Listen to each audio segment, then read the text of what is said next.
ថាគ្មានអ្នកណាដែលបងនឹងខ្លាំងដូចជីវ៉ាអូនកុំបាញ់គិនច្រើននៅណាទោះមិនបាននៅក្បែរក៏មកមិនខ្វល់ស្នេហ៍ចិនបងមានតែអូនមួយអូនកុំបាញ់គេងព្រួយថាបងនឹងបដូរចិន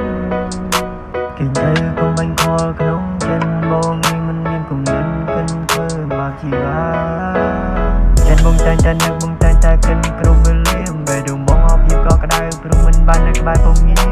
បើសិនមាននូននៅចិនបែរដងបងក៏លែរងាព្រោះតែបងមាននូននៅក្បែរបែរដងបងក៏វាមានគ្នា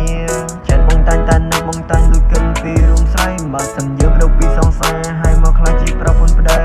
នោះអូននឹងលែងខ្វល់ចិនហើយលែងគិតថាបងមានថ្មីព្រោះពេលនោះមិនមែនសងសាពួកយើងគឺជាប្រពន្ធប្តី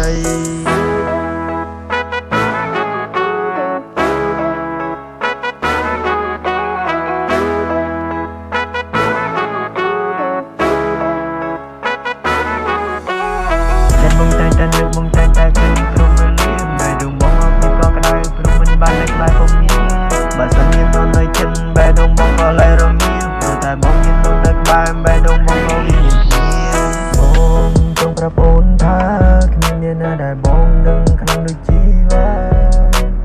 អូនកុំបាញ់គិនច្រើននៅណាទោះមិនបាននៅក្បែរក៏មកមិនខ្វល់ស្នេហ៍ចិនបងមានតែអូនមួយអូនកុំបាញ់គេងព្រួយថាបងនឹងបដូរចិន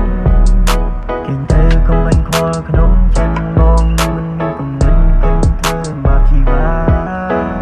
ចិនបងតែងតែនឹកបងតែងតែគិនគ្រប់វេលាបែរដងបងអបភាពក៏ក្តៅព្រោះមិនបាននៅក្បែរបងងារបើសិនមាននូននៅចិនបែរដងបងក៏លែរងាព្រោះតែបងមាននូននៅក្បែរបែរដងបងក៏វាមានគ្នាចិនបងតែងតែនឹកបងតែង